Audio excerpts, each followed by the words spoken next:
de tipo 5', ya que no se va a reconocer dónde termina un exón y dónde empieza un intrón, específicamente en la lámina A. Y bueno, ¿qué es la lámina A? Pues es parte de la lámina nuclear que va a estar formada por lámina A, lámina B y lámina C. Pero en estos niños con progeria no van a tener la lámina A desarrollada, solamente una prelámina A. Las funciones que tiene esta lámina pues es mantener la estructura de el núcleo, también va a tener el anclaje para la cromatina, le va a dar soporte, va a conectar el núcleo con el citoesqueleto y también va a influir en la actividad de proteínas que van a regular la replicación del ADN, su transcripción y también del ciclo celular. O sea, básicamente le va a dar forma al núcleo, lo va a mantener en su lugar y bueno, va a anclar a los cromosomas. Entonces, aquí tenemos una imagen de lo que sería una lámina A normal y su formación y una lámina en la progeria. Entonces, de forma normal, que es la de color azul, tenemos que la prelámina A se forma, van sucediendo diferentes procesos y llega una enzima que lo va a cortar 15 aminoácidos antes de que termine esta proteína. Esta proteína que lo va a cortar es la ZMPSTE24, un nombre muy largo. Pero en el caso de progeria, esta prelámina A va a ser más corta, ahorita bien cuántos aminoácidos más corta, y como no va a tener esta longitud que se espera, la proteína ZMPSTE24 no va a reconocer dónde la tiene que cortar para que pase a su forma madura de A. Esta proteína que va a estar mal formada recibió el nombre de progeria porque pues da justamente esta enfermedad. Entonces, conforme fue avanzando la genética y la genómica, pues se le fue dando diferentes nombres, o bueno, más bien se fue determinando más hasta qué punto se podía producir una progeria. Entonces, primero solamente era una laminopatía, luego ya se vio que eran las mutaciones en el gen LMNA, específicamente en el cromosoma 1, en los exones 12 para la sección A y 10 para la lámina C. La única diferencia que hay entre una y otra, pues son 77 aminoácidos. Después, en el 2003, ya se pudo saber, si nos vemos un poquito más formales y más exigentes con cómo se produce la progeria, pues es en la posición 1824 del exón 11 del gen LMNA, en donde se sustituye una citosina por una tiamina en la tercera base del codón 608. Ese ya es como lo más frecuente y el nombre completo, por así decirlo, de la progeria, o bueno, a nivel genético. En cuanto a qué tenemos, pues primero va a ser una mutación, que como ya lo mencioné, pues va a ser en aquello que va a formar la prelámina A para después formar la lámina A. No va a cambiar la codificación tal cual, sino que solamente la va a hacer más chiquita, en un punto de corte 50 aminoácidos antes de lo que debería de medir. O sea, va a ser 50 aminoácidos más chiquita en el extremo carboxilo. Esto va a generar una proteína que ya les mencioné, que recibe el nombre de la enfermedad, progeria, o también se le puede conocer como lámina AD50. Y obtendríamos como resultado una forma no madura de la lámina A, que ya lo mencioné, se conoce como prelámina A, se va a acumular en el núcleo y esto generaría los diferentes cambios estructurales, ya que, como lo vimos, la lámina A pues está encargada de toda esta estructura del núcleo, de los cromosomas, etcétera. Y bueno, ahí ya mencionó que la enzima ZMPSTE24 no va a encontrar el sitio de corte. Este tipo de enfermedad va a ser autosómica dominante, sin embargo, se ha visto que muchas de los casos son mutaciones de novo, ya que no es común que vayan a tener como descendencia este tipo de pacientes. Entonces, regularmente son mutaciones. En cuanto al ADN, pues vamos a tener que va a estar predispuesto por estas acumulaciones de la proteína progeria a rupturas de cadena. También va a tener una mala señalización para que se repare este ADN y por lo tanto va a tener un arresto en la replicación y se va a inducir a la muerte. Los núcleos, por lo tanto, van a empezar a deformar y van a tener modificaciones como herniaciones y lóbulos. Ahorita lo vamos a ver en una imagen. A consecuencia, pues las células o no se van a dividir o lo van a hacer de manera errónea. Y pues como las células forman tejidos, no se van a restaurar de manera adecuada algunos tejidos, que ahorita les digo bien cuáles, y por lo tanto esto generaría la vejez prematura. Aquí tenemos una secuencia de fotos de la niña que de hecho apareció en la primera diapositiva, en donde vemos que el desarrollo fetal va a ser normal. Bueno, no se ve en esta, obviamente, pero van a nacer con aspecto saludable, como podemos ver en la primera imagen. La segunda imagen todavía se podría ver un poquito bien, pero ya a los 18 o 24 meses, es decir, al año y medio o a los 2, empiezan a verse ya un poquito raros porque presentan una gestatura que ya podemos ver en la tercera, cuarta y sobre todo en la quinta imagen.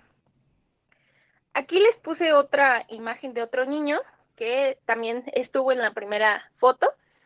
Como al año todavía se ve normal, a los 2 años ya se empieza a ver un poco extraño, a los 6 ya se le nota mucho, igual a los 7, 8, 10 y pues su última foto fue a los 12 años, ya que el envejecimiento se va va a pasar de 5 a 10 veces más rápido que en personas normales. Por lo tanto, su edad media, perdón, ahí se me fue un acento, es a los 13 años aproximadamente, pero se ha visto casos desde los 8 años a los que ya fallecen y los más longevos han llegado hasta los 21 años. Lo que más afectan del tejido serían huesos, músculo, piel, tejido celular subcutáneo y también los vasos sanguíneos, que esto pues nos va a dar tanto su causa de muerte como la clínica de este tipo de paciente. Las cosas que no van a desarrollar, que son características del envejecimiento, sería el Alzheimer, que no van a tener, tampoco tienen cataratas, cáncer tampoco llegan a desarrollar, se mantiene intacto el hígado, los riñones, los pulmones, el aparato digestivo, la médula ósea y también el cerebro, ya que van a ser inteligentes, claro, no por sobre el promedio, pero sí de manera normal. Y pues van a estar llenos de vida, porque a pesar de que los veamos que ya son como viejitos chiquitos, pues estamos tratando con niños, pero que están envejeciendo muy rápido. Las características clínicas que tienen los niños con progeria es falta de crecimiento, ojos saltones, nariz en pico, pérdida del peso y del cabello, arrugas por el envejecimiento, manchas en la piel por lo mismo, rigidez, ya que va a afectar a las articulaciones, porque recordando, pues afectan el tejido conjuntivo. También llegan a presentar dislocaciones de cadera, aterosclerosis, porque afecta a los vasos sanguíneos, derrame cerebral por la misma razón, y enfermedades cardiovasculares, que esta es la principal causa de muerte en estos niños con progeria. Aquí les puse esta imagen de un viejito que tiene un niño abajo, bueno, como reflejado, porque menciona la literatura que no hay que olvidar que estamos tratando con niños. Tienen una mentalidad de niños pequeños, a pesar de que se vean pues viejitos por fuera. ¿Hasta aquí hay alguna duda? No, bueno, todo bien. Ok, muy bien. Bueno, en el tratamiento tenemos algunos medicamentos, muy poquitos, sobre todo se han experimentado en ratones. Uno que se ha visto que ayuda mucho es el lonafarnib, que va a revertir todas las alteraciones de la estructura. Aquí tenemos la foto que les había mencionado de cómo se va alterando el núcleo en niños con progeria. Entonces tenemos en la imagen de hasta arriba del lado izquierdo un núcleo normal, luego uno con progeria y luego uno que recibió tratamiento con lonafarnib. Sin embargo, se ha visto que los núcleos que generaría esta reestructura, por así decirlo, de este medicamento es en dona. De hecho, creo que sí se puede apreciar un poquito, que no es exactamente el normal, el núcleo que tendrían una vez tratados con este medicamento. Y pues estos núcleos en dona generarían que se alteren un poco las funciones celulares y también llegaron a presentarse los ratones que las neuronas se afectaban y hasta cierto punto morían. Entonces, ese es como un punto importante de este medicamento. Otros medicamentos, nada más como para la osteoporosis, no tanto para tratar la enfermedad, sería la pravastatina y el ácido zoledónico. Uno reciente que se descubrió es la rapamicina, que esta va a va a permitir que se autofagocite la progeria, es decir, la prelamina A, que es la que genera todas estas alteraciones. Y también más nuevo todavía es el oligonucleótido sin sentido, que básicamente le ponen ese cachito, esa secuencia complementaria en el exón 11, que es donde estaba la parte para formar la prelámina A, para que salgan láminas más larguitas, o sea, restituyen los 50 aminoácidos que pierden de manera normal, para que así tengan un punto de corte y ya se forme la lámina madura de manera normal. Y finalmente tenemos que ya existe una fundación de búsqueda de la progeria, abreviado PRF, es en Estados Unidos y surgió en 1998 por una pareja que tuvo precisamente un niño con progeria, pero en ese entonces no había tanto desarrollo de la genómica, tampoco había mucha información sobre esta enfermedad y bueno, ya falleció el niño evidentemente, pero fundaron es que va a sonar muy redundante, pero fundaron esta fundación en donde actualmente se tienen 49 líneas celulares de niños con progeria y de estos 49, 36 se obtuvieron familiares inmediatos para ver si era hasta cierto punto hereditario. Bueno, pues obviamente aquí reciben cierta cantidad de dinero, es una fundación que recibe ciertas beneficencias y sigue investigando sobre la progeria, pero por esta fundación principalmente se obtuvo tanta información de esta laminopatía y por ello es la más estudiada.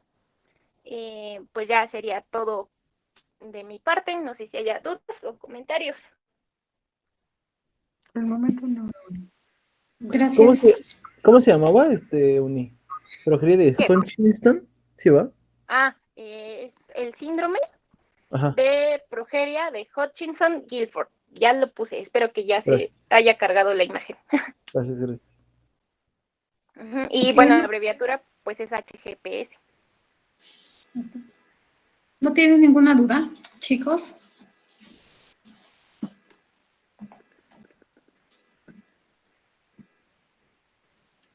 No, yo. A ver, adelante. Pero entonces la lámina A como tal es la que se encarga de dar la estabilidad y que funcione bien el núcleo. Sí, como lo mencioné, pues le da estructura, también ancla la cromatina para que no se esté moviendo en el núcleo, le da cierta influencia para que el ADN se pueda replicar, transcribir y regular.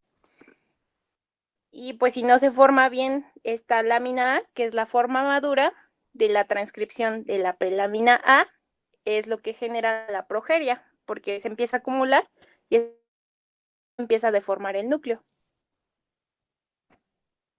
Ok, gracias. Oye, entonces, por ejemplo, el medicamento que dijiste que fagocitaba la lámina A deficiente, ¿cómo se hace para que se autofagocite si no tiene un marcaje específico? Si no, fagocitaría todas las láminas A, ¿no?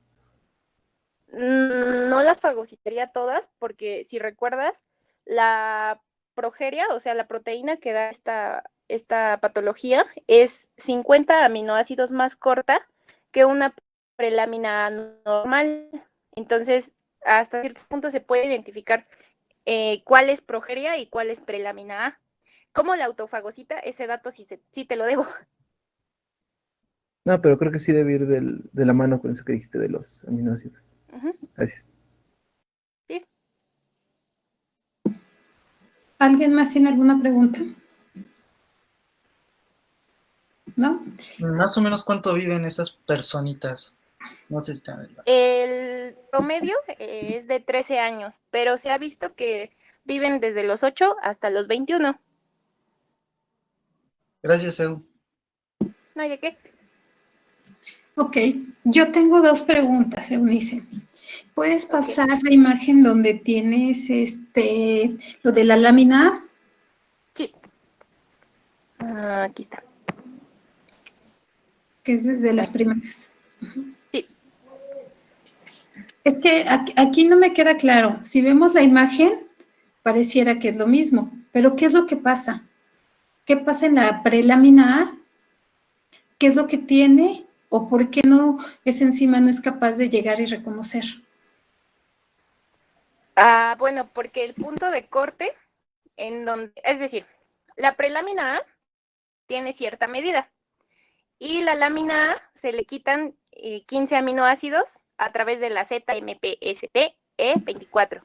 Entonces, como la prelámina de la progeria es 50 aminoácidos más corto, pues se pierden esos 15 aminoácidos que se iban a cortar y es otros extra. Entonces, el punto de corte que estaba establecido para esta proteína, pues ya no lo encuentra porque ya se fue, o bueno, más bien no se transcribieron estos 50 aminoácidos.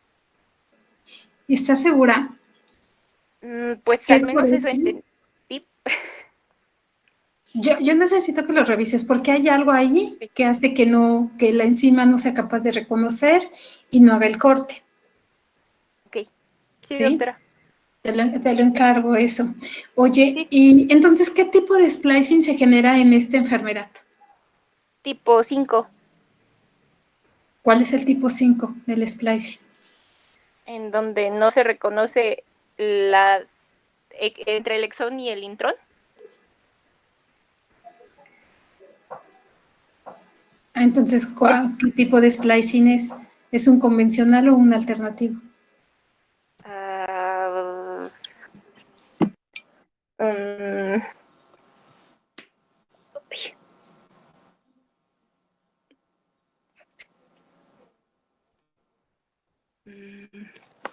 no sé, doctora.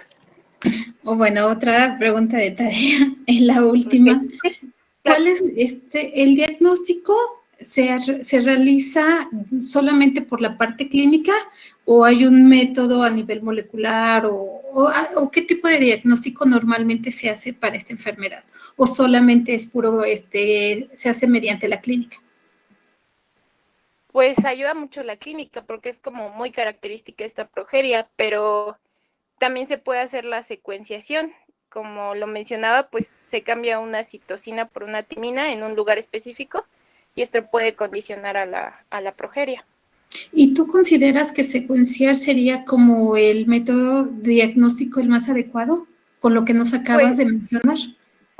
Pues no, porque a simple vista, bueno, se empieza a ver desde muy chiquitos y no hay como algo que los revierta, entonces con clínica bastaría y la secuenciación sería meramente para juntar un poco más de información sobre la enfermedad. ¿Y por qué no hacer el diagnóstico como lo muestras en la imagen, donde pones el tratamiento, donde tú ves los cambios en el núcleo? ¿Qué tipo de pruebas se hizo ahí, Eunice? En la de los ratones que se veía. Sí. Cuando pones el diagnóstico, pones 3 imágenes, uno de lo normal, otro de la progenie y otro cuando le ponen el tratamiento. ¿Qué tipo de prueba es esa? Esa sí la leí, pero ya no me acuerdo qué era. Porque sí venía en el... Ajá, no es por no sé si sea una inmunofluorescencia o veas ahí como una fragmentación del DNA o algo así. Pues sí podría ser inmunofluorescencia por el color que tienen los núcleos en la imagen. Sí, pero los núcleos normalmente cuando haces una inmunofluorescencia se tiñen de azul. Hay que checar bien qué dato, ¿no es ese? Sí. Y ahorita me surgió otra pregunta. Con todo lo que hemos visto, y bueno, supongo lo poco que han leído, que han escuchado, ¿tú cómo crees que podríamos cambiar ese gen? Porque al final es un gen que está dañado, que tiene una mutación. ¿Cómo lo podemos cambiar? ¿O se puede quitar un gen que está dañado y sustituir uno nuevo? Y ya esa terapia, ¿cómo se le llama? ¿Alguien lo sabe? No, esta pregunta es para todos, no ¿Cómo solo para... dijo, doctora? ¿Mande? ¿Cómo dijo que Ajá, sustituyamos? que si ustedes saben si hay alguna terapia en el cual nosotros ya sabemos el gen que está dañado y que está generando esta enfermedad. Si lo podemos quitar y sustituir el gen nuevo, el gen normal, ¿o no? Si lo podemos llamar así. ¿Y cómo se llama esa terapia? Pero sería en personas que van a ser papás, ¿no? No en el individuo ya, bueno, en este caso del bebé, ¿no? Eso no se puede hacer. Solamente es una planificación asistida, ¿no? No, pero ¿cómo se le llama esa terapia? Transferencia. Había una que era como el... A ver, uno por uno. A ver, primero Monse y luego Diego. Si no, no los escucho. Que es un tipo de terapia génica, en donde se transfiere el gen mediante un vector, se transfiere el gen que está mal y se supone que se integraría al genoma de la persona. Así es. Una transferencia génica. Sí, esa es una. Toda la parte de la terapia génica usando a los virus, ¿no? Como los que van a ir y llevar cambiar ese gen que está dañado y sustituirlo por uno nuevo. Pero hay otra terapia que ahorita está que se utiliza mucho y que se le llama edición de genes. ¿Alguien lo ha escuchado, Diego? Bueno, no sé, había escuchado como CRISPR, creo que es CRISPR, CRISPR. que Ajá, permite CRISPR. cortar y pegar secuencias de ADN. Uh-huh. No sé si podría ser una forma. Así es, la edición de genes. Esa es una forma de cómo poder tratar ya a los pacientes, o no de quitar el gen que está dañado y poner el gen nuevo. ¿Ok? Entonces, más o menos les quedó claro cuál es la intención de ver el splicing, de ver cómo funciona y de ver que cuando no hay un buen splicing se generan enfermedades, que era la intención de la clase. ¿Ya nadie tiene alguna duda o algún comentario? Entonces, ¿cuál era para hacer el diagnóstico molecular? Es que para el diagnóstico, o sea, como lo decía Eunice, puedes hacer una secuenciación o puedes usar la metodología que utilizaron en el trabajo. Lo que no estoy segura, o sea, no, así al 100%, si es una fluorescencia y en esa fluorescencia lo único que tú determinas es la presencia de la proteína. Es lo que le decía a Eunice, que no estoy así muy segura y que lo vamos a checar. O donde tú ves cómo está la proteína. Esa es mi duda. Si en esa imagen que muestra estamos viendo específicamente a la proteína. Ok, gracias. ¿Ustedes qué tipo de splicing piensan? ¿Que es un splicing alternativo o un convencional? Un alternativo. Es un splicing alternativo. Así es. Uh-huh. ¿Cuál era el método que había mencionado Monse? Perdón, es que no lo escuché. El método de que digo. Es que ya ve que preguntó acerca de si se podía como editar el gen. Es terapia génica. El que menciona Monse es terapia génica y la otra es la edición de genes. El CRISPR. Ok, sí. Uh-huh.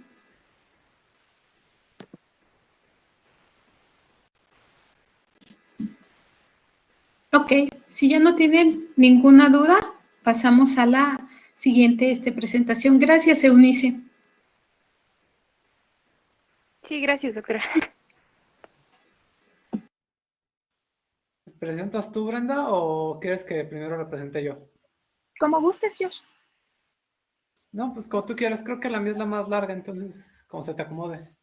Entonces, si quieres, presento yo y después tú, ¿te parece? Sale.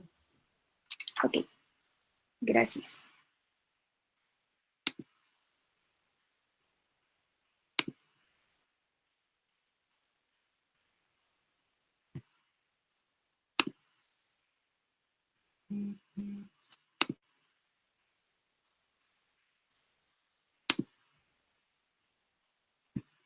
¿Sí se puede ver mi pantalla? Sí, Brenda, ya se está proyectando. Ok. Ya se ve, Brenda. Ok.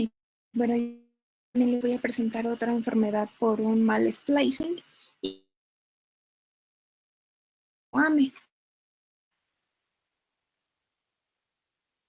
Bueno, otro nombre alternativo que también se le da a esta atrofia es la AME5Q, debido a que el gen afectado se encuentra en este cromosoma.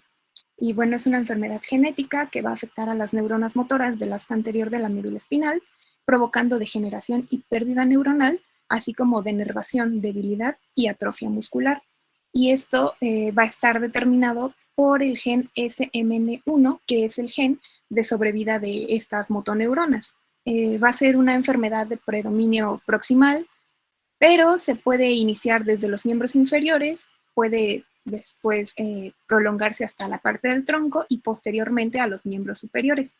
Algo que hay que recalcar en estos pacientes es que únicamente pues el déficit es a nivel muscular y neuronal, bueno, de la placa neuromotora, porque la capacidad cognitiva siempre va a estar preservada, toda su capacidad cognitiva y de pensamiento está conservada. Es una enfermedad que tiene una incidencia de aproximadamente una persona entre 6 a 10,000 recién nacidos. Y en cuanto a los portadores, porque bueno, es una enfermedad de patrón autosómico recesivo, y los portadores van a ser una de cada 40 o 50 individuos.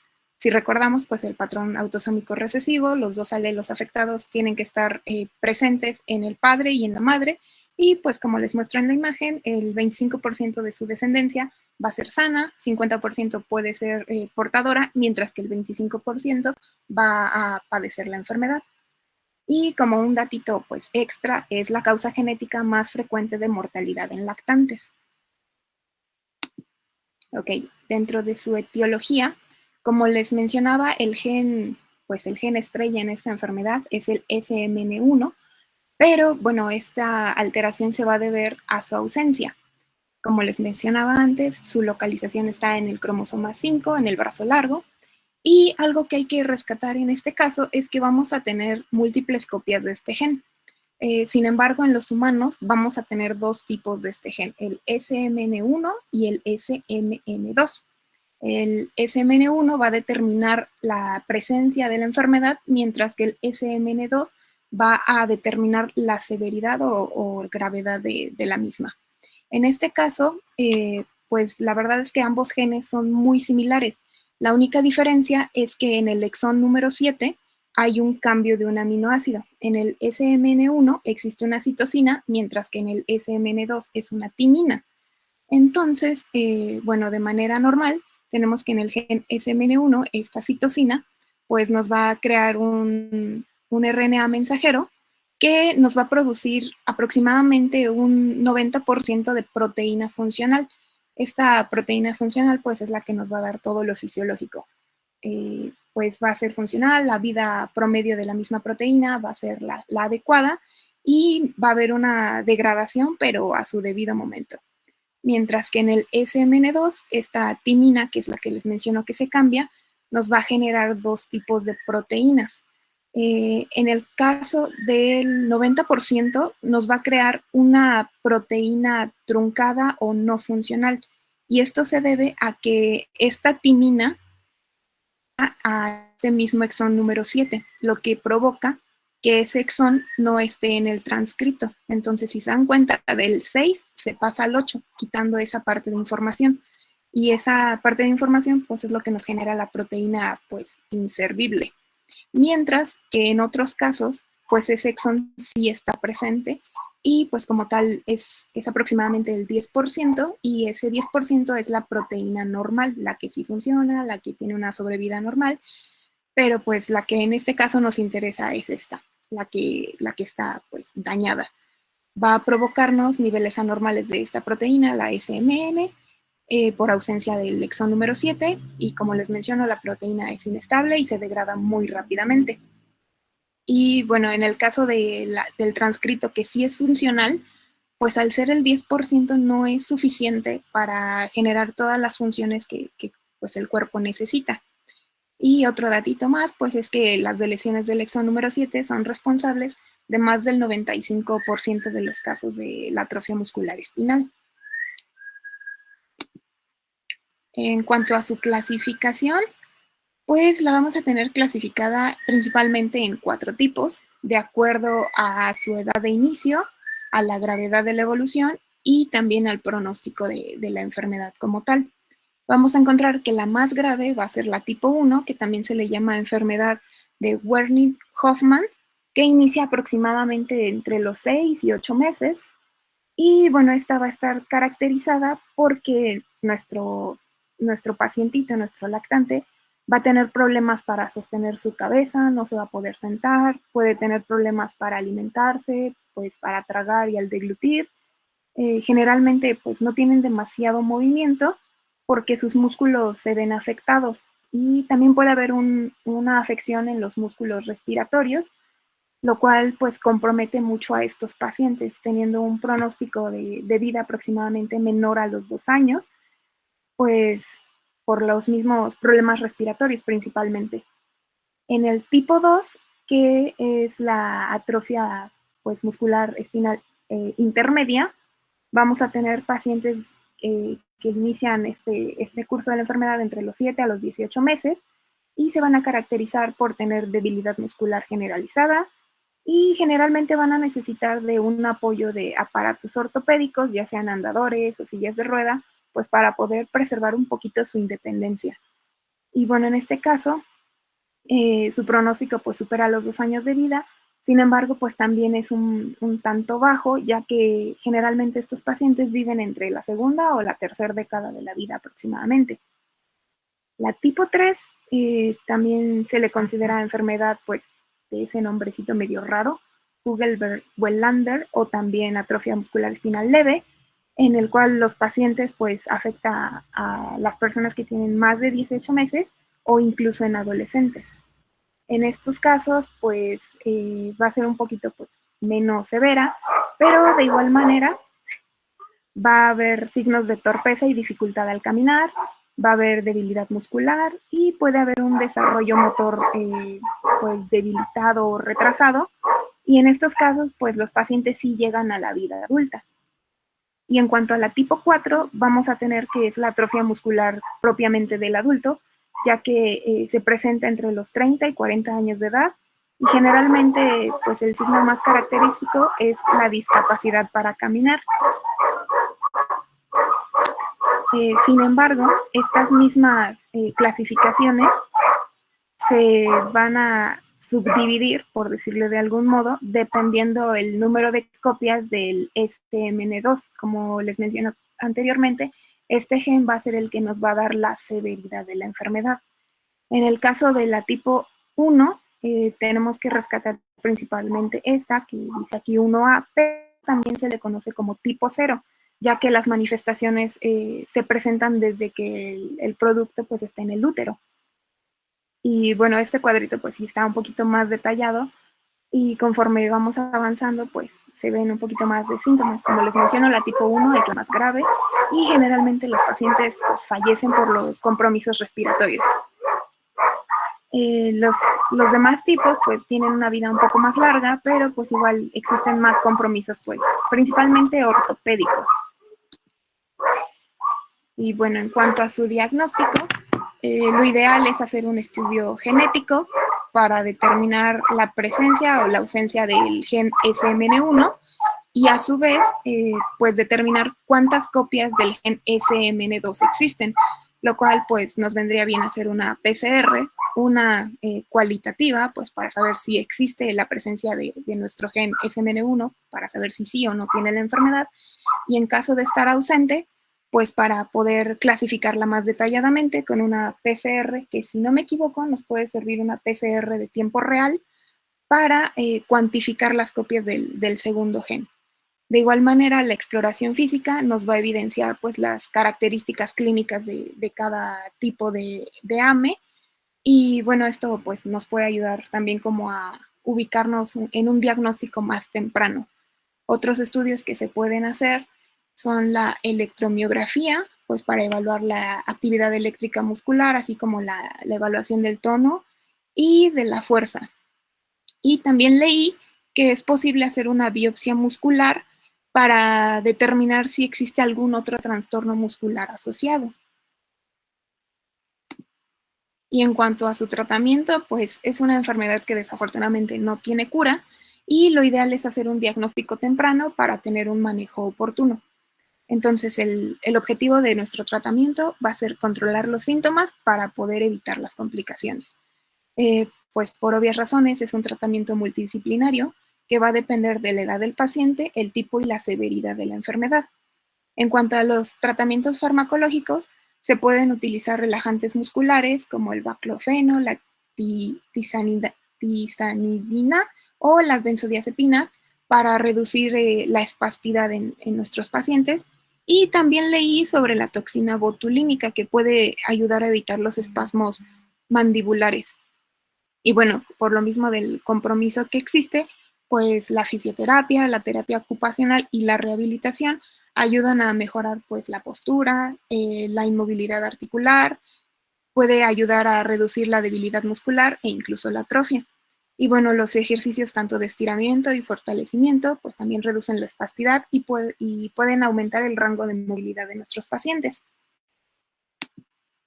Y bueno, en esta tablita se viene un poquito más detallado lo de los cuidados. Como les menciono, pues no tiene cura, entonces se tiene que enfocar en hacer un diagnóstico oportuno para pues hacer el diagnóstico, la clasificación y con base a eso poder dar un tratamiento pues lo más enfocado e individualizado a nuestros pacientes.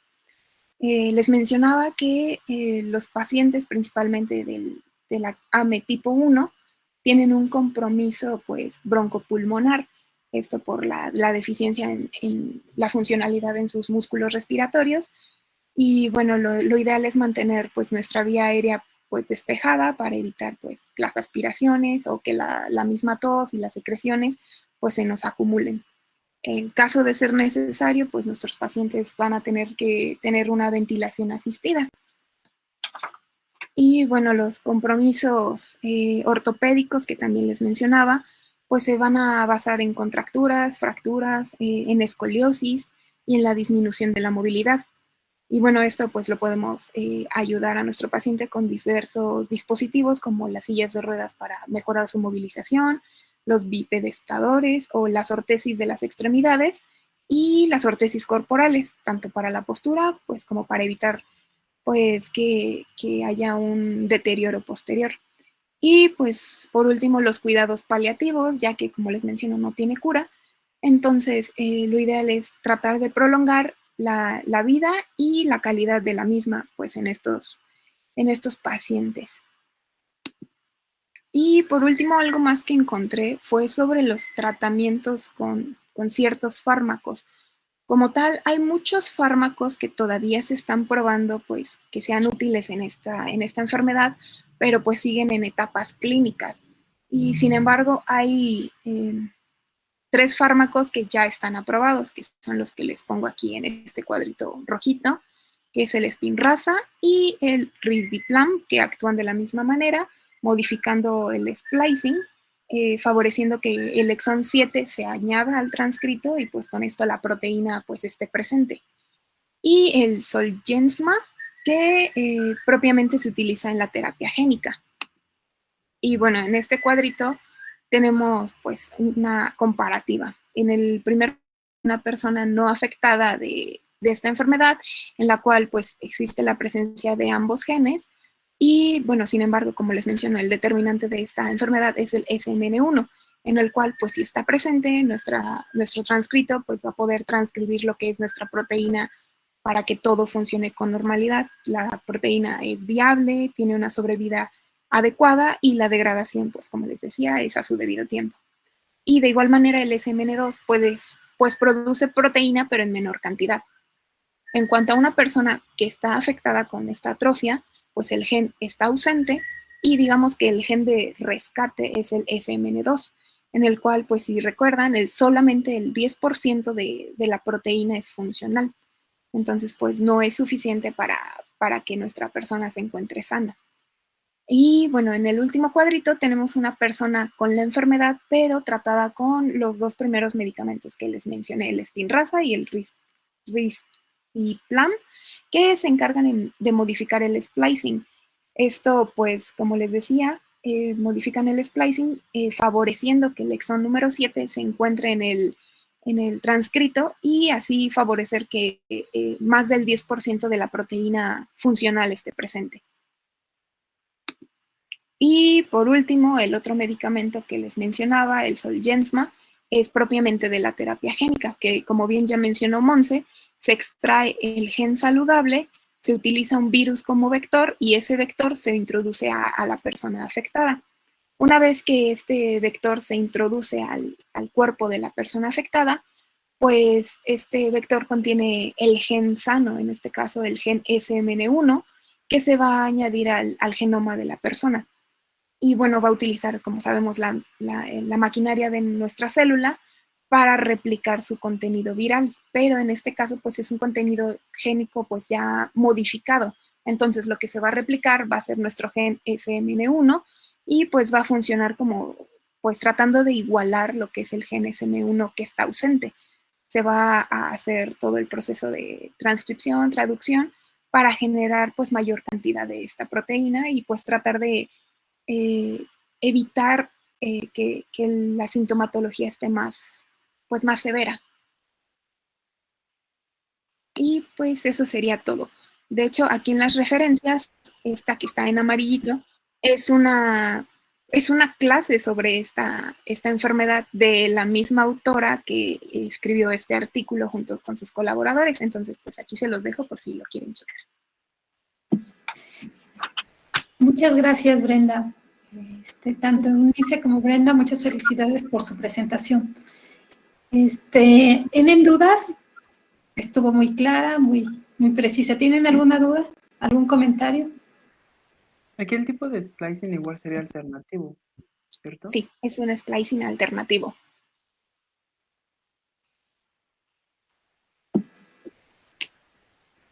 ¿Alguien más? Doctora, ve que dijo que el SMN2 modifica severidad, pero no capté así en los cuadritos cómo que modifica ahí o qué, o cómo. Okay. O si es por el medicamento o de por sí está.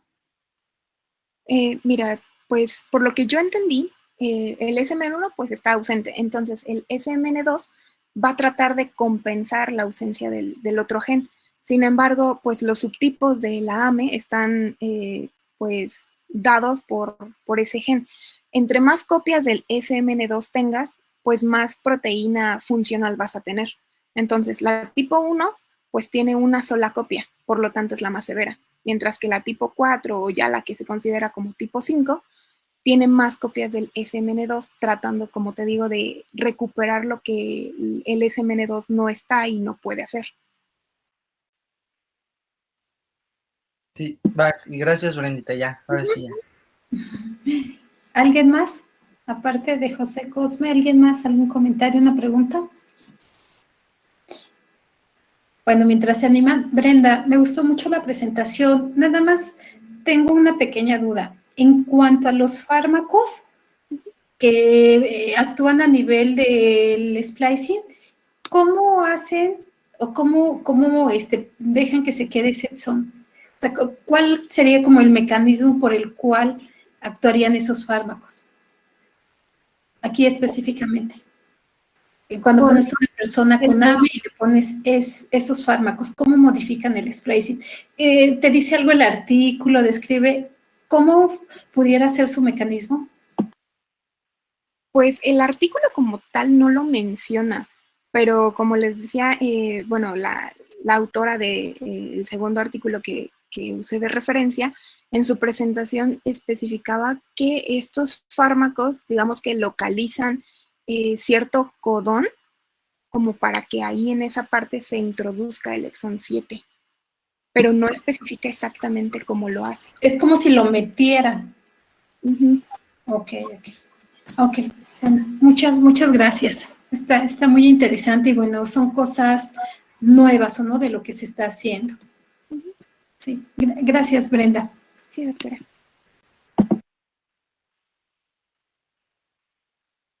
Sí, permítame tantito, doctora. Sí. Sin problema.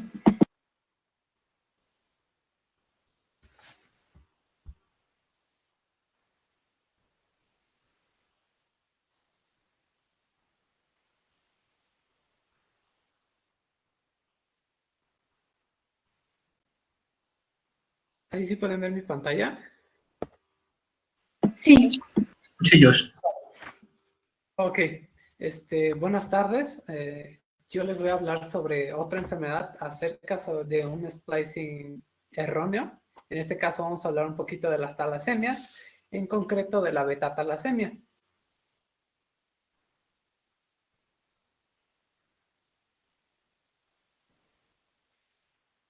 Ok, primero tenemos que empezar por definir qué es la hemoglobina. La hemoglobina va a ser una hemoproteína de la sangre que se va a encontrar en los glóbulos rojos y tenemos que por cada hematí va a existir 600 millones de moléculas de hemoglobina. Su función principal va a ser fijar de forma reversible el oxígeno molecular. Así va a facilitar su transporte desde los pulmones a los tejidos y también va a fijar el dióxido de carbono desde los tejidos hasta los pulmones. Otra función importante es la regulación del pH y de acuerdo a su conformación, esta va a estar unida por un grupo proteico que son 4 cadenas de globina y un grupo prostético que son 4 grupos hemo. Cada grupo hemo va a estar unido a una cadena de globina y a su vez las cadenas de globina van a estar unidas entre sí formando una estructura cuaternaria, así como lo podemos ver en la imagen. Y bueno, también hay una enzima muy importante que es la 2,3 difosfoglicerato, la cual va a regular la función de esta hemoglobina. Ok. Dentro de la estructura de la hemoglobina, tenemos que las cadenas van a ser polipéptidos formados por una determinada cantidad de aminoácidos. Van a existir 6 tipos diferentes de cadenas de globina, que van a ser la alfa, beta, gamma, delta, epsilon y la zeta. Dentro de este tipo de hemoglobina, tenemos que la hemoglobina A va a ser la predominante en una persona adulta sana, con un porcentaje de entre un 96 a un 98%. La hemoglobina A2 va a constituir del 2 al 3% aproximadamente. Y tenemos que vamos a tener en pequeñas cantidades, cerca del 1%, una hemoglobina F, que principalmente va a predominar en el feto, mientras que en los periodos embrionarios del desarrollo es común encontrarse, o más bien es lo normal es encontrar este tipo de hemoglobinas, que es la Gower 1, Gower 2 y Portland.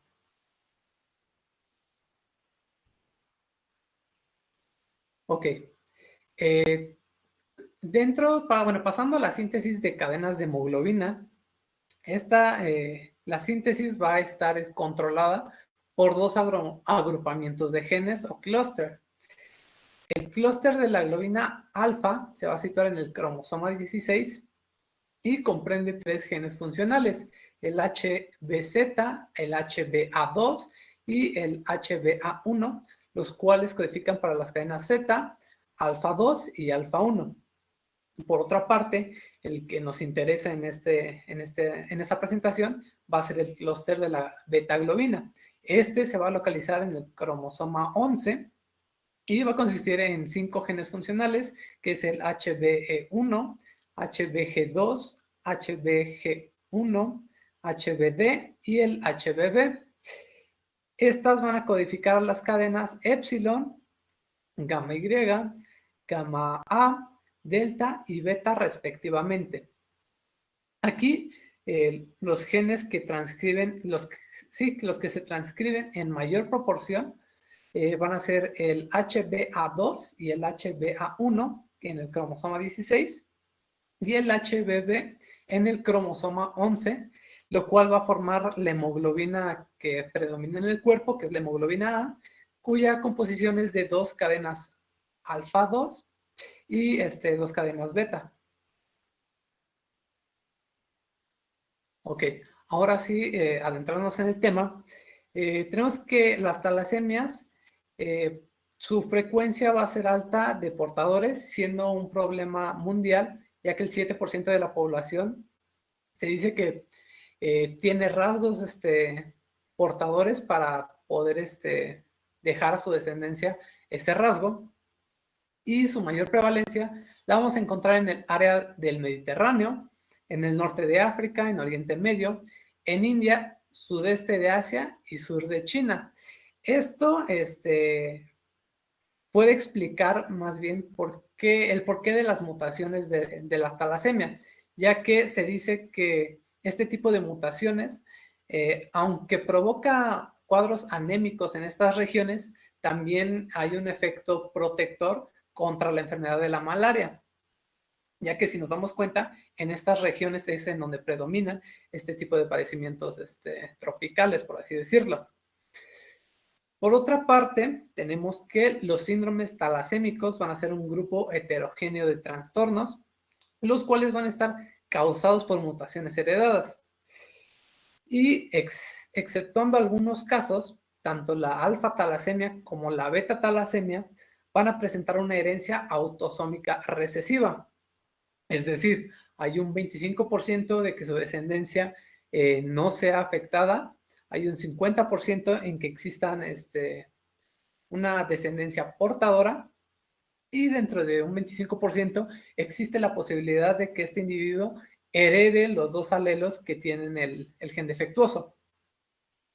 Es importante aclarar aquí que, bueno, por ejemplo, si tenemos a un hijo afectado, va a padecer los síntomas comunes, que va a ser anemia, hipoxia tisular, hemólisis y eritrocitos. En cuanto a los portadores, muchos pensaríamos que como nada más son portadores, pues no llegan a manifestar la enfermedad, pero en este caso no es así. En este caso, los portadores van a padecer de síntomas leves, como ahorita lo vamos a mencionar. Y este trastorno puede causar ya sea ausencia o puede causar reducción en cuanto a la síntesis de las cadenas alfa o beta de la cual nos vamos a centrar. Ok, ya pasando de lleno a la beta-talasemia, tenemos que esta enfermedad se va a producir por mutaciones puntuales que afectan al gen de la beta-globina, que es el HBB, en el cromosoma 11, o más específico, en el cromosoma 11 del brazo corto de la región 15.5. Tenemos que también las beta-talasemias van a resultar de una síntesis reducida o ausente de la cadena de beta-globina. Aquí, por ejemplo, si una persona hereda un alelo que produce síntesis reducida de esta cadena beta, se le denomina ese alelo beta más. De plano, si se hereda un alelo o un gen, que en este caso que sea, que no produzca nada de cadenas de beta globina, se le va a denominar como beta 0. Y de acuerdo a esto, podemos pasar a una clasificación clínica, empezando por la beta-talasemia mayor, o también denominada como anemia de Colli. Aquí van a existir genotipos homocigotos, es decir, que se van a heredar dos genes idénticos, mutados. En este caso viene siendo el beta 0 y el beta más.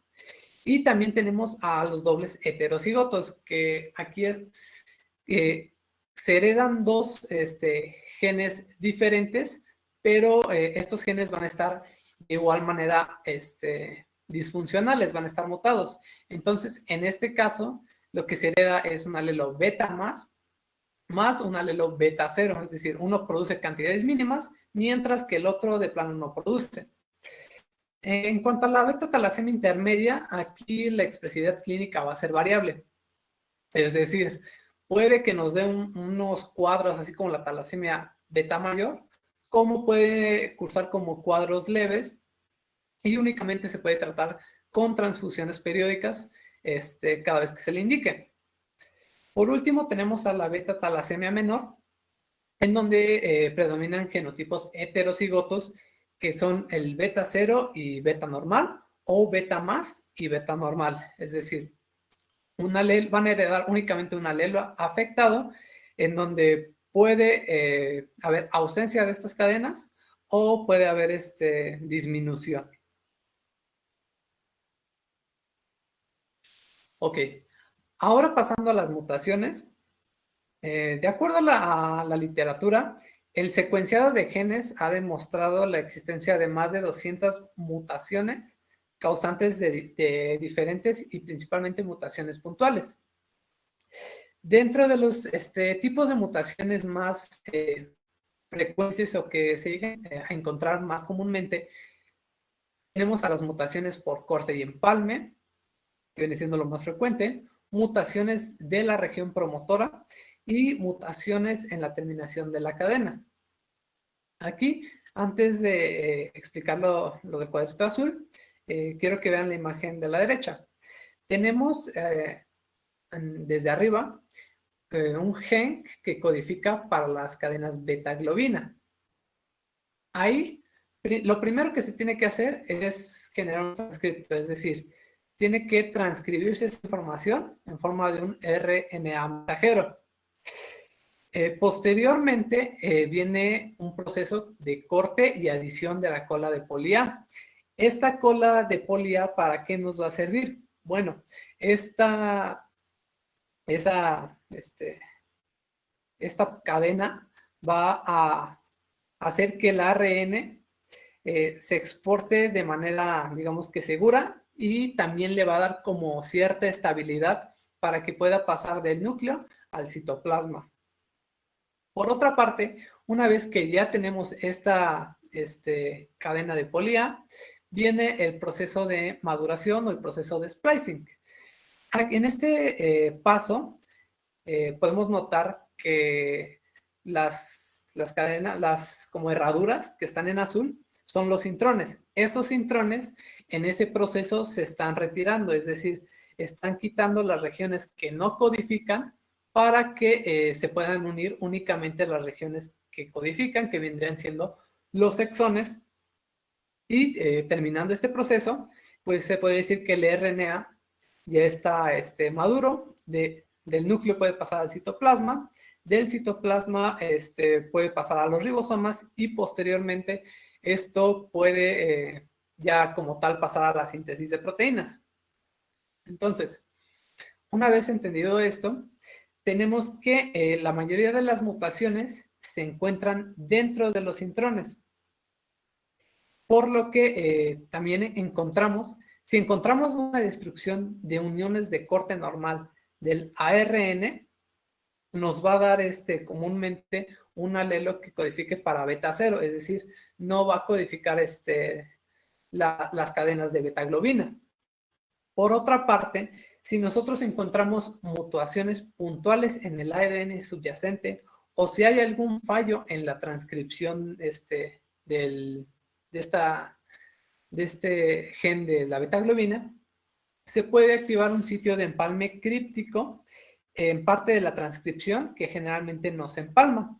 Esto va a hacer que el ARN mensajero maduro tenga una sección faltante de un exón y por lo tanto nos va a producir una proteína anormal y generalmente se asocia con un alelo beta 0, es decir, que tampoco va a producir ninguna proteína.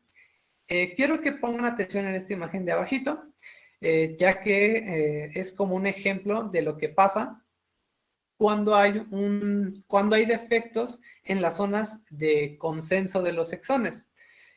Por ejemplo, tenemos el exón 1, el exón 2 y en medio está el intrón. Si podemos ver, ahí están unas letritas que dicen GT y AG. Esas letritas son las secuencias de consenso, que básicamente son los lugares en donde se empalman esos exones para unirse. Y también lo pueden encontrar de otro nombre. Por ejemplo, en el exón 1, por ejemplo, sería sitio donante de empalme. Y en el exón 2 sería un sitio aceptor de empalme. Esto lo podemos, digamos, visualizar un poquito mejor. Por ejemplo, si es sitio donante, va en 5'. Si es sitio aceptor, es del lado de la 3'. Ahora, si en estas secuencias consenso encontramos una mutación o encontramos algún otro defecto, ¿qué va a pasar? En el intrón se va a activar un lugar que va a actuar como una secuencia de consenso que va como que a querer, digamos, empalmarse en esa zona para, digamos que, para reparar ese daño, para recobrar la secuencia de los aminoácidos. Y entonces eso va a ocasionar que ese intrón se pegue al exón y quede unido a el exón 2 al intrón por una falla o más bien por una mutación en esas secciones de consenso. Por lo tanto, tenemos que si falla un intrón, bueno, si falla una secuencia de consenso, el intrón se puede pegar a un exón, por lo tanto nos puede producir una proteína anormal, ya que falta la parte de un exón. Aquí no sé si tienen alguna duda o algo por así, algún comentario. No, George. Ok. Todo bien, Josh. Ok. Por otra parte, tenemos mutaciones de la región promotora. Si recordamos, la región promotora básicamente su función principal es promover la transcripción de ADN a ARN. Por tanto, si hay mutaciones en esta región, va a haber una reducción de la transcripción génica en un 75-80%, por lo tanto se va a sintetizar algo de beta-globina normal. Es decir, el gen mutado que se va a heredar va a ser B+, y por lo tanto, pues se sintetiza muy poca beta-globina. Por otra parte, podemos encontrar mutaciones puntuales dentro de una secuencia codificante. También este término lo podemos encontrar como mutaciones sin sentido. Y bueno, básicamente aquí va a haber un cambio de un codón de un aminoácido por otro que termina en una cadena o un codón de terminación.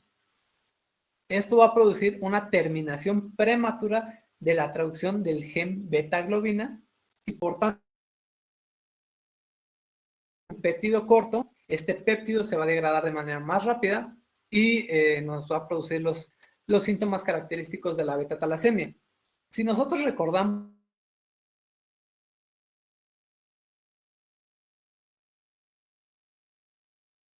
para determinar Josh, te está aminoácido. trabando tantito. Creo que te trabaste. ¿Desde dónde no me escucharon? Cuando estabas hablando del péptido y que ahí se produce lo de la beta-talasemia, y ya a partir de ahí se empezó a cortar. Esperen.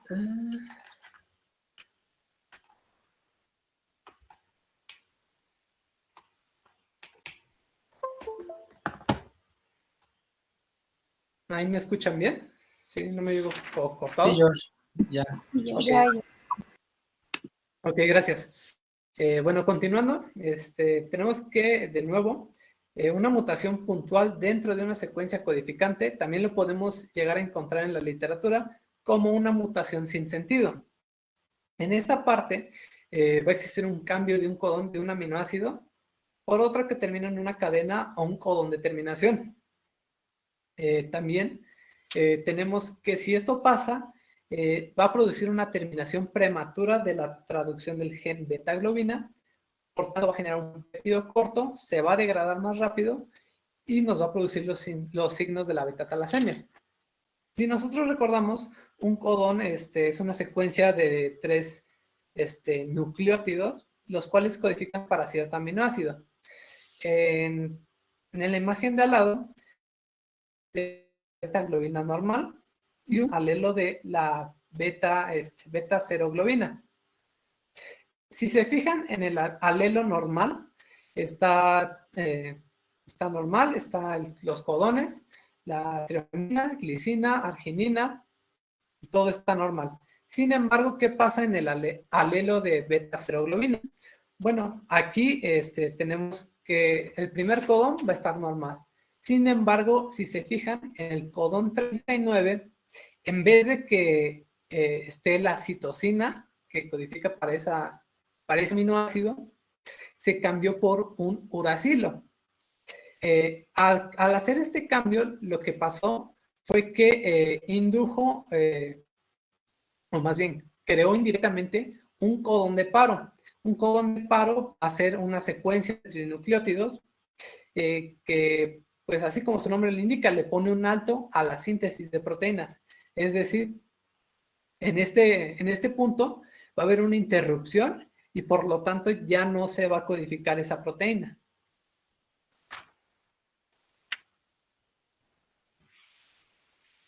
Ok. Pasando al cuadro clínico, tenemos a la anemia, que viene siendo un déficit de la hemoglobina A.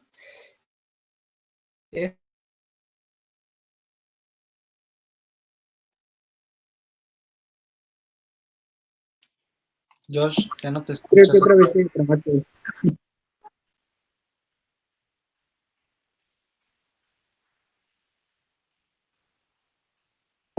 Un segundo. A ver si lo escuchamos nuevamente.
¿Me escuchan?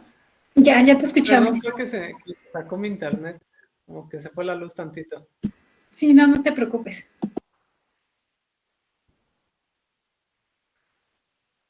¿Desde qué parte me escucharon? Empezabas con Inicio de el anemia. clínico y las anemias, exacto. Estabas diciendo Ok. que era un déficit de la hemoglobina, o sea, literal al inicio. Ok. ¿Ahí sí ven mi pantalla? Sí, Josh. Ok, si pasa algo me avisan, ¿va? Ok, bueno, continuando, tenemos que la anemia se debe al déficit de hemoglobina A. Esto pasa por un defecto en los eritrocitos, ya que resultan microcíticos e hipocrómicos. Y también esta anemia es producto de una reducción de la supervivencia de los eritrocitos. Siguiendo este cuadrito, tenemos que los eritroblastos, al no tener cadenas beta, van a generar que las cadenas alfa que todavía tienen se vuelvan como inclusiones solubles. Estas inclusiones van a generar un daño a la membrana de estos eritroblastos y esto nos va a generar que aproximadamente entre el 70 y el 85% de estos precursores se lleguen al proceso de apoptosis. Y si pasa esto, entonces nos genera una eritropoiesis ineficaz. Ahora, tenemos que de la médula ósea también pueden salir eritrocitos. Estos eritrocitos, pues básicamente, y de igual forma que los eritroblastos van a tener inclusiones insolubles y lo que va a ocasionar es que hay un secuestro esplénico, por lo que de igual forma van a morir por hemólisis extravascular. Es decir, el vaso básicamente los va a jalar para destruirlos posteriormente. Si hay una eritropoiesis inefectiva, esto lo que nos va a ocasionar va a ser en primera instancia anemia. Si hay anemia, va a haber hipoxia tisular. Y por otro lado, tenemos que la masa de los precursores eritrocitarios que van a estar defectuosos van a promover una erosión de la corteza ósea y lo que va a dar como resultado un crecimiento anómalo óseo y también va a producir otras anormalidades esqueléticas, como deformidades a nivel del cráneo. Por otra parte, es importante añadir que si hay una eritropoiesis inefectiva en estos pacientes, se va a suprimir otra enzima que viene siendo la hepcidina, la cual es un regulador negativo para la absorción de hierro. Es decir, estos pacientes van a ingerir su dieta normal, sin embargo, van a estar absorbiendo todo el tiempo hierro. ¿Esto qué va a ocasionar? Bueno, esto puede ocasionar una hemocromatosis secundaria, por lo que el hígado se va a saturar de hierro y aunado a este proceso, mientras se satura de hierro el hígado, también nos puede ocasionar una insuficiencia cardíaca, ya que al encontrarse esta síntesis de hierro prolongada y excesiva, pues el corazón no va a encontrar suficiente abasto, ya que como el hígado también está produciendo una eritropoiesis extramedular, pues tiene que hacer el trabajo más acelerado. Por otra parte, es importante añadir que en estos pacientes el tratamiento principal siempre va a ser las transfusiones de sangre. Sin embargo, como ya se los dije, como estos pacientes absorben demasiado hierro, también es como un arma de doble filo. Mientras le estás dando oxígeno, mientras le estás perfundiendo al paciente, también lo estás saturando de hierro. Entonces, a la vez que le das transfusiones sanguíneas, también tienes que usar quelantes en este tipo de pacientes. Hasta aquí no sé si tengan alguna duda o algo. No, muchas gracias. Ok. Todo bien, Josh. Ok. Pasando a las diferencias de la beta-talasemia mayor y de la beta-talasemia menor, en la mayor tenemos que esta se va a presentar o se va a manifestar 6 o 9 meses después del parto. Si no se atiende, podemos encontrar retraso del crecimiento o fallecimiento de edad temprana. Como ya lo vimos, va a haber anormalidades óseas, por lo que vamos a encontrar aumento en pómulos y prominencias óseas. Es común que estos pacientes desarrollen hepatoesplenomegalia por una hematopoiesis extramedular. Y, ¿sí me están escuchando bien? Sí. Sí, Josh. Ok. Que apenas me llegaron los mensajes. Ok. Como ya se los había mencionado, si en estos pacientes hay sobrecarga de hierro, nos van a propiciar una insuficiencia cardíaca, por lo que en estos pacientes son transfusiones más quelantes. Y en la beta-talasemia mayor se dice que el pronóstico es reservado, ya que incluso cuando se lleve el tratamiento al pie de la letra, son pacientes que, de acuerdo a la literatura, no llegan a vivir más de 20 años. Por otra parte, en la beta-talasemia menor, muchos pacientes cursan con cuadros asintomáticos, otros padecen con anemia leve a moderada, y es normal encontrar un incremento de la hemoglobina A2 de entre un 4 a un 8% de aumento. Y también se puede encontrar una hiperplasia eritroide aunado a la falta de estas cadenas beta. Y ya por último tenemos al diagnóstico y al tratamiento. Bueno, de entrada vamos a pedir una biometría hemática para ver el recuento de células sanguíneas, leucocitos, neutrófilos, etc. Un frotis sanguíneo para ver cómo están estos eritrocitos. Una electroforesis también se puede pedir para ver cuáles son los niveles de hemoglobina. Y también en otros casos es posible también hacer un diagnóstico prenatal gracias a un análisis molecular de ADN. El tratamiento, como ya se los mencioné, va a ser transfusiones, quelantes. Y el único tratamiento que puede curar de manera efectiva este padecimiento va a ser un trasplante de células madre hematopoyéticas. Sin embargo, pues esto no se hace en todos los lados y pues no todos tienen acceso a esto. Y bueno, ¿cuál es la importancia de detectar rasgos beta-talasémicos?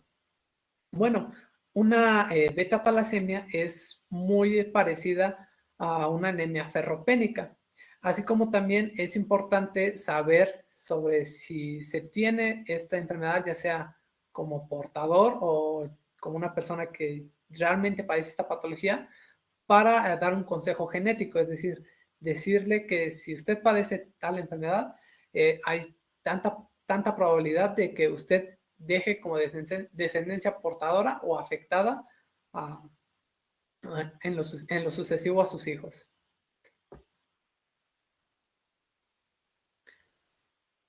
Y bueno, eso sería todo. Muchísimas gracias. ¿Alguien tiene alguna pregunta? ¿Algún comentario? ¿No? Ok, pues muchas gracias. Gracias por tu presentación. Diego, ¿querías preguntar algo, perdón? No. Ok. Eduardo, se me hace raro que no preguntes.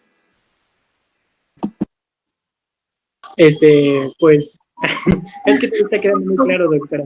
O que no hables hoy, se me hace raro en ti. Ok. Bueno, si no tienen ninguna duda, ¿les parece si iniciamos con la clase de polimorfismos? ¿Sí? Y si quieren, cuando terminemos, les doy 5 minutos o quieren tomarse 5 minutos antes de que empecemos la clase. Sí, doctora. Sí, por favor. Ok, entonces, sí, ok, nos vemos, tengo 3:19, nos vemos 3:29, ¿sale? Órale, pues. Gracias, doctora. No, ¿de qué?